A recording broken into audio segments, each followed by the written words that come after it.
Before we go further, let's do a roll call so the people that are listening know who's on the air right now. So let's go ahead and start the roll call. Whoever wants to go first. Eric Davis, I play guitar. And I'm Chris Winstead. I'm the drummer and the singer. And I'm Brian Hardy, and I'm the bassist. All right, there you have it. All three members of the group are on the air with me. Fellas, let's go ahead and begin. How did this band Spirit Animal came about? How did it all started? Well, basically, I had just recently ended in a band, and I put up a flyer at a local music shop in Vacaville, and met up with the guitar player, Eric Davis, and we went and jammed out at the House of Hits in Sacramento, and immediately we could tell we had something going, and shortly thereafter found Brian on Craigslist, and we were a band for about, we'd been a band a little over a year, but I've recently only been singing for about the past 4 months.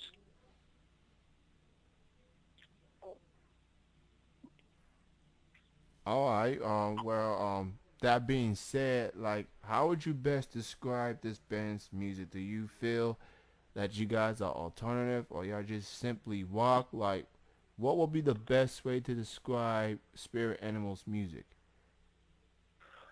I think the best way to describe it is, I mean, for us, it's just rock.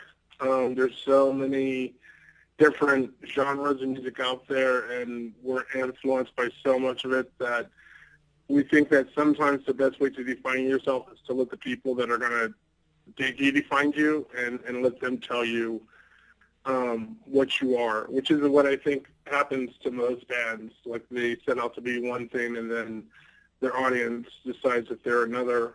So it's one of those things where we're just a three-piece rock band, I guess, if you ask us, but I know we've already ran into people that have compartmentalized us into so many different boxes that it's all good for us. If you want to call us shimmercore, call us shimmercore. If you want to call us alternative polygoth, call us alternative polygoth, just as long as you like it, I guess. Well, let me just say a little bit earlier on the show, I played a plethora of the songs that was sent to me. I played This Is Nighttime, I played Pump Kenny, and I also played Science of the Guillotine.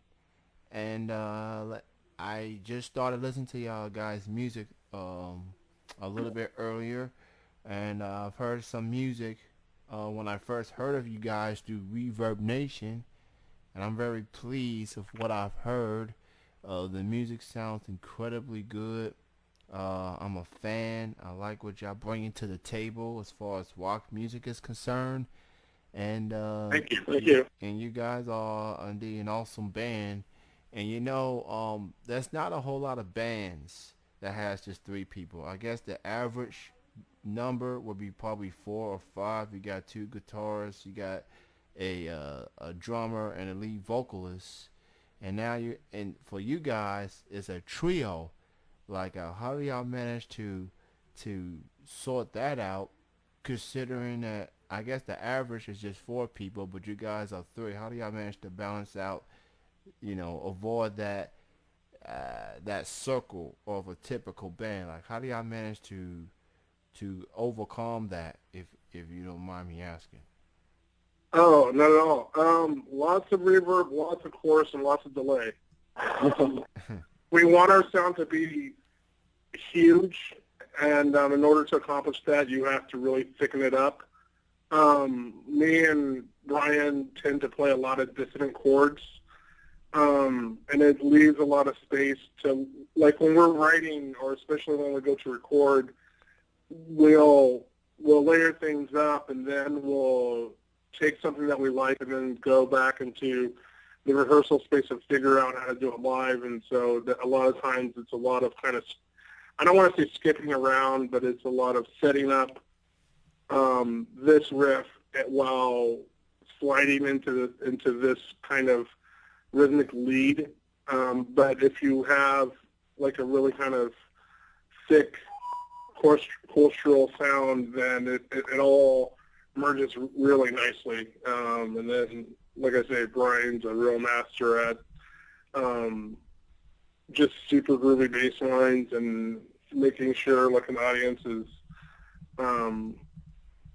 grooving with you, which is another trick I think we use is to make sure the music is as groovy as, without like sounding like a funk band, as groovy as possible. Also, it has it's three of us, but, we try to do our best to make it with a fourth presence, if you must. Well, let me just say from the music that I've heard from you fellas, y'all make it work very well. Everybody knows the role Appreciate and that. Thank you. Thank you. everybody knows what they need to do to make it happen. And I guess sometimes when you have just three people, that means one person has to do a little bit more, but in the end, it works and it fits you guys, and you guys have quite the fan base that has supported that, and I give you guys a lot of credit for making it all happen. And that being said, whether it's individually or y'all collectively, who would you guys consider as influences, musical influences?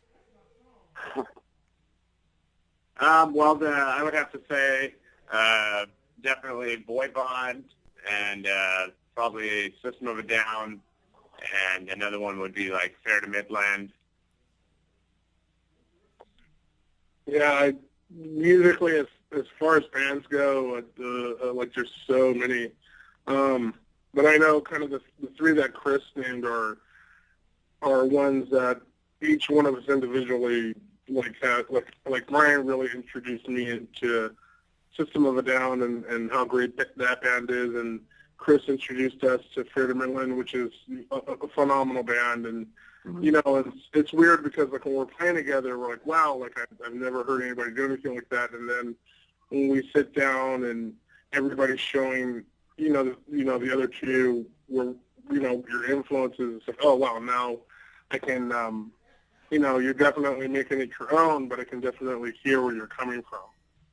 Right. I like System of a Down for the record. When they first when they first hit the scene, um, they sounded very different, or at least the lead vocalist sounded very different. It added something different to rock music, and it's just amazing that, cause musically, especially rock bands, people tend to think that people sound or the vocalists sound the same or whatever. But System of a Down, they were a different breed. They added something different, and I mean, some would say maybe it's a whisk because it was something different. It's vocally, but it goes back to what I was saying about you guys. They made it work. They had success, and I just enjoyed that band. I enjoyed them a heck of a lot, and just a fun band. I truly enjoyed them.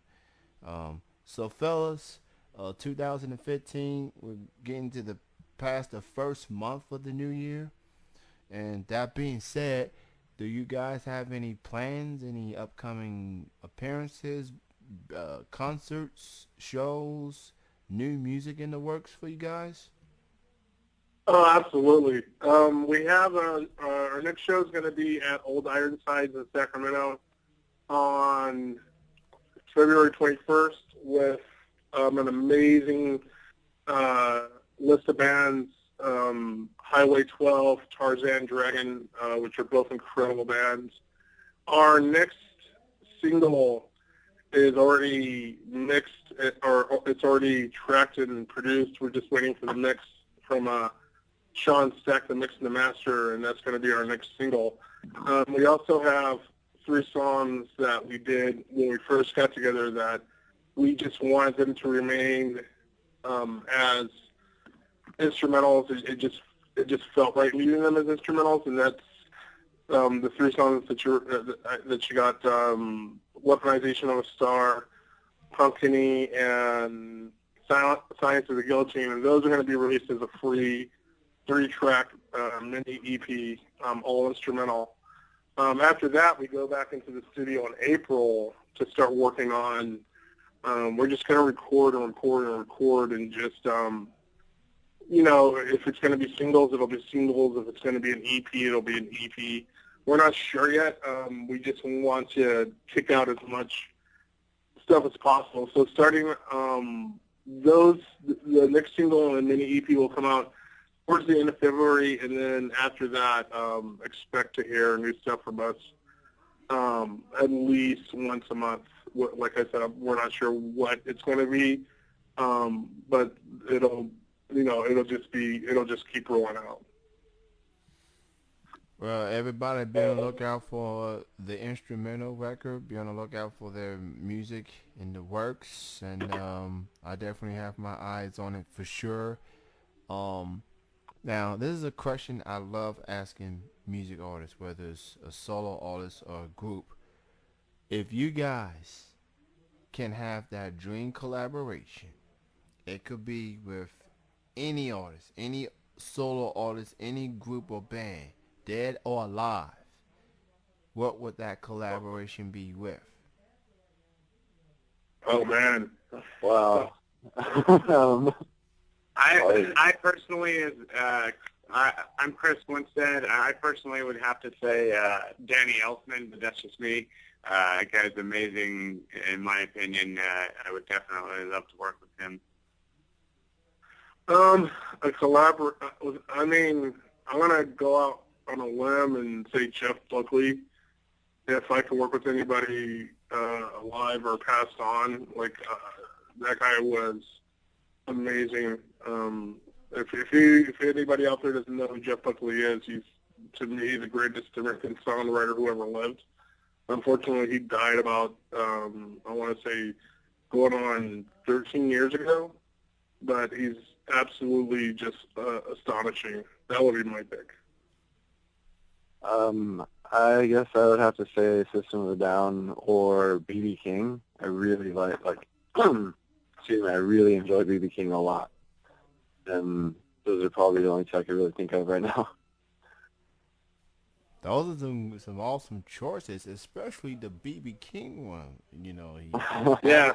added the blues and blended with some rock. I mean, that would be very interesting, not just for him, but for anyone that can make that work. Maybe that should be some sort of influence for future Spirit Animal music. I'm just saying.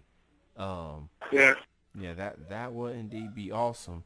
So for people out there that wants to learn more from you guys, upcoming shows, upcoming music or whatever, why don't you go ahead and promote the band's music, the links, websites, or any other places people can purchase or download their y'all music. You can find us on iTunes.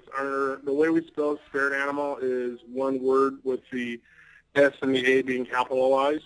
So we're on iTunes, we're on iHeartRadio, we're on Spotify, Amazon, I believe, basically all the download sites that you can think of.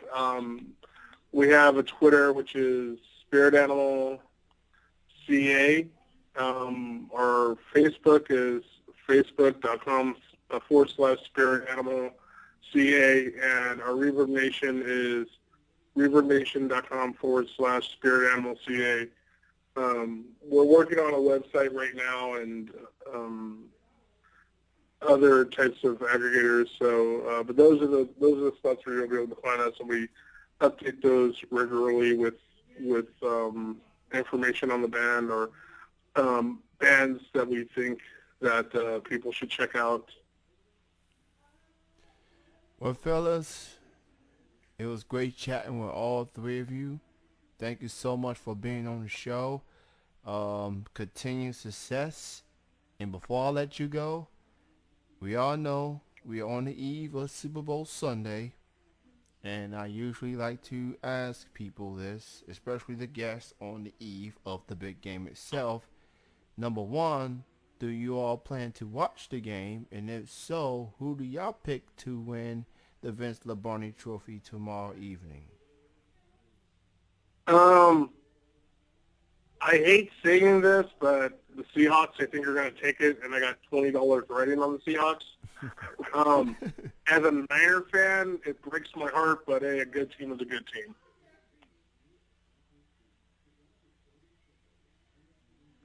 Anyone else want to make the pick? Yeah, I probably won't be watching. I'll probably just be playing base all day. Well, Yeah, and I'm actually not much into football, but yeah, just be hanging out. well, at least we got 1 out of 3 answered, and I'm gonna go with the Seahawks too.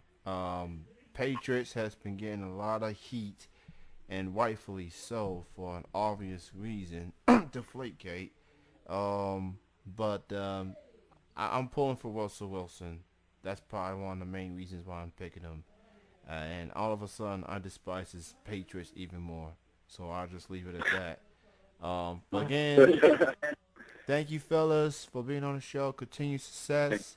And again, be on the lookout for more Spirit Animal in the future. Spirit Animal CA, that is their Twitter account. And check them out on Facebook. And all the music, you can check them out on iTunes, Spotify, Amazon, any other. Or better yet, just search Spirit Animal, just all in one word. And you can learn more from the guys that way. Continued success, fellas. Thank you for being on the show. Thank you very Oh, much. yeah, so thanks much. for having us. You all have a good night. All right, good night. All right, bye-bye. Bye. That was the rock band Spirit Animal